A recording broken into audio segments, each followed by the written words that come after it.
последнее время в ленте новостей все чаще появляется информация о пожарах или взрывах бытового газа как в частных домовладениях, так и в многоквартирных домах. Последний случай произошел сегодня утром в 9-этажном жилом доме в городе Шахты Ростовской области, где раздался хлопок газа. Погибла женщина, 7 пострадали. Газ взорвался на последнем этаже многоквартирного дома. Чтобы избежать таких трагических случаев, председатель правительства Зелимхан Евлоев собрал на совещание представителей ресурсоснабжающих организаций, чтобы каждый из них отчитался, какую работу проводят по недопущению подобных случаев. По поручению главы республики председателя комиссии по чрезвычайным ситуациям я проводил сегодняшнее совещание с целью еще раз напомнить вам зимний период. Чаще происходят трагические события, к сожалению, гибель людей. И буквально сегодня еще одна трагедия.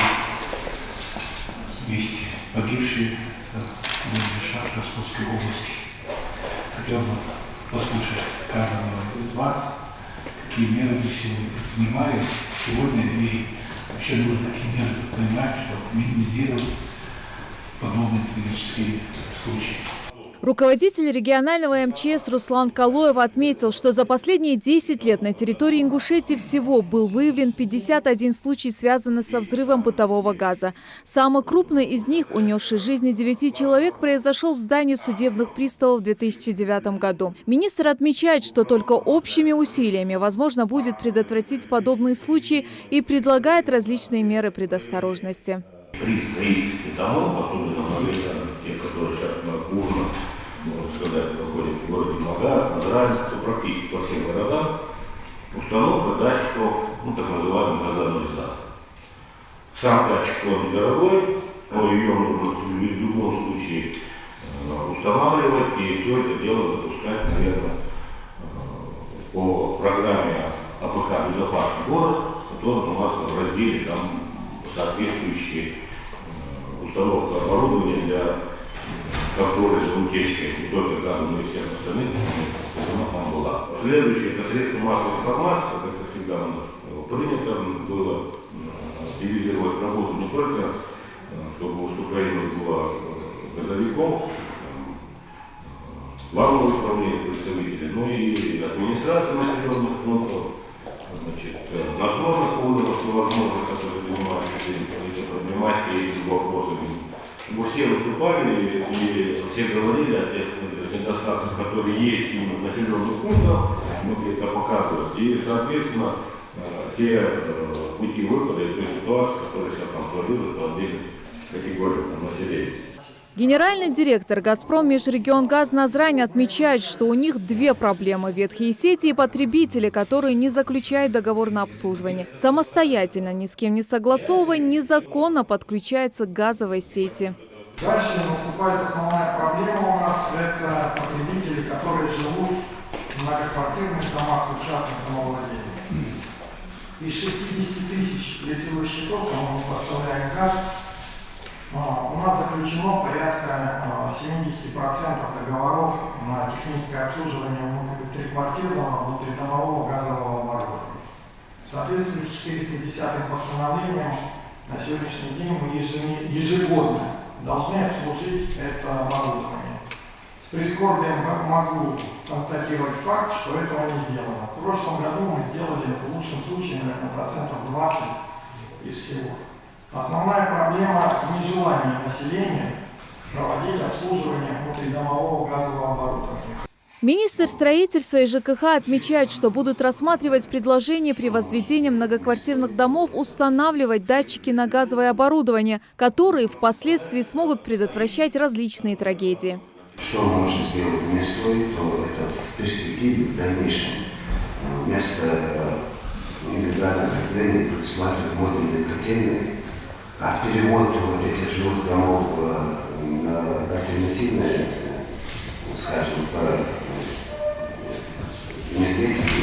Мы вчера проводили совещание в Саке, и там было озвучено, к сожалению, здесь, по-моему, нет электросети. видно оттуда. Вот по тем мощностям, которые, если в республике мощности позволят, то мы можем, конечно, предварительно предусмотреть вместо газовых котлов, вместо газовых плит предусмотреть электроплиты.